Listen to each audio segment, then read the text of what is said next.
Sayeret Matkal, Hebrew, General Staff Reconnaissance Unit, is a special forces unit of the Israel Defense Forces. First and foremost a field intelligence gathering unit, conducting deep reconnaissance behind enemy lines to obtain strategic intelligence. Sayeret Matkal is also tasked with counter-terrorism and hostage rescue beyond Israel's borders. The unit is modelled after the British Army's Special Air Service, and is the Israeli equivalent of Delta Force of the United States. In this video, we look at 5 most daring operation of Sayeret Matkal. Number 5. In December 26, 1968, El Al Flight 253, a Boeing 707 en route from Tel Aviv, Israel, to New York City, was attacked by 2 Palestinian terrorists. 2 Arabs dashed out of the transit lounge of Athens Airport just as the Israeli plane, parked 200 yards away, was preparing to take off. The plane had flown in earlier from Tel Aviv. More than a minute of submachine gun firing was initiated. 1 passenger was killed and 2 women were injured. Police arrested the 2 men and said the men confessed they were members of a Palestinian organization, and had planned to destroy the jet and kill all Israeli passengers aboard. Operation Gift was an Israel Defense Forces Special Forces operation at the Beirut International Airport in the evening of December 28, 1968. The operation was in response to the attack on the Israeli airliner. The commandos from the Israeli Army's elite Sayeret Matkal destroyed 12 passenger airplanes belonging to Middle East Airlines, Lebanese International Airways and 2 cargo planes belonging to Trans-Mediterranean Airways. There were no casualties reported in the raid. The total value of the destroyed planes was estimated to be $43.8 million.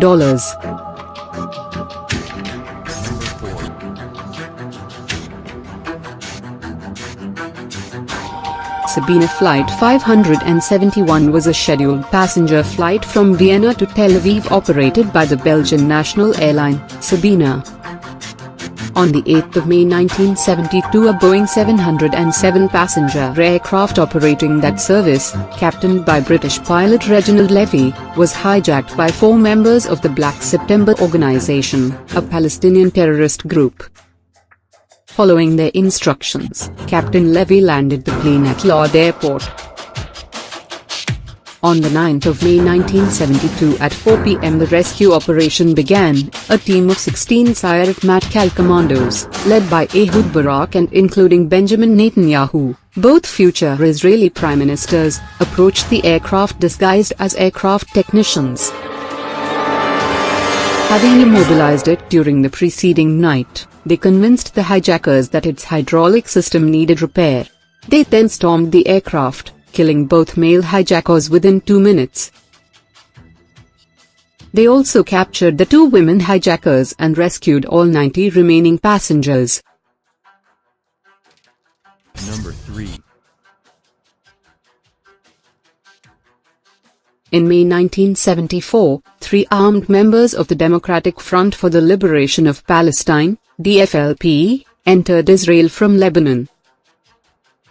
Soon afterwards they attacked a van, killing 2 Israeli Arab women while injuring a third, and entered an apartment building in the town of Malot, where they killed a couple and their 4-year-old son.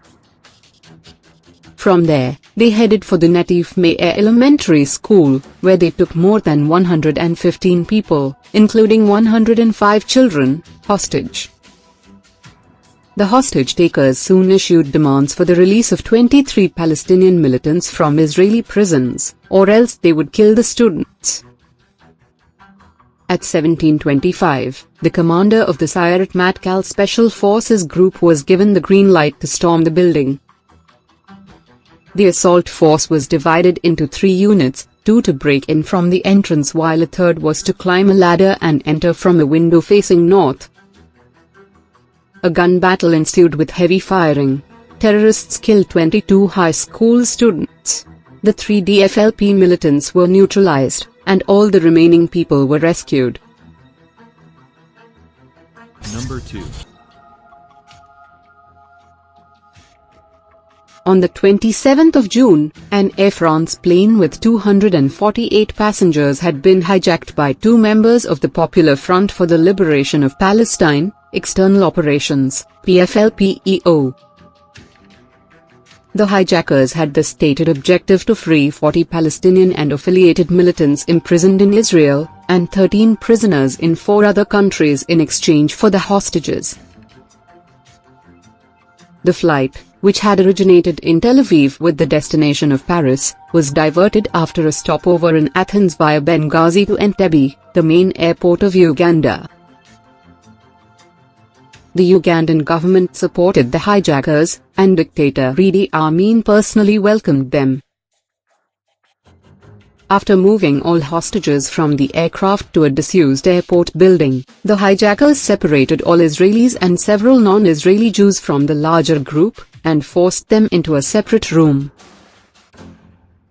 Over the following 2 days, 148 non-Israeli hostages were released and flown out to Paris. 94, mainly Israeli, passengers along with the 12-member Air France crew, remained as hostages and were threatened with death.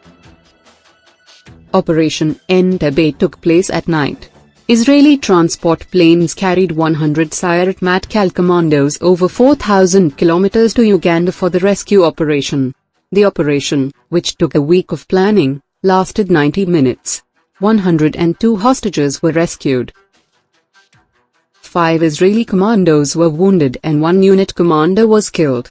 All the hijackers, 3 hostages and 45 Ugandan soldiers were killed, and 11 Soviet-built MiG-17s and MiG-21s of Uganda's Air Force were destroyed.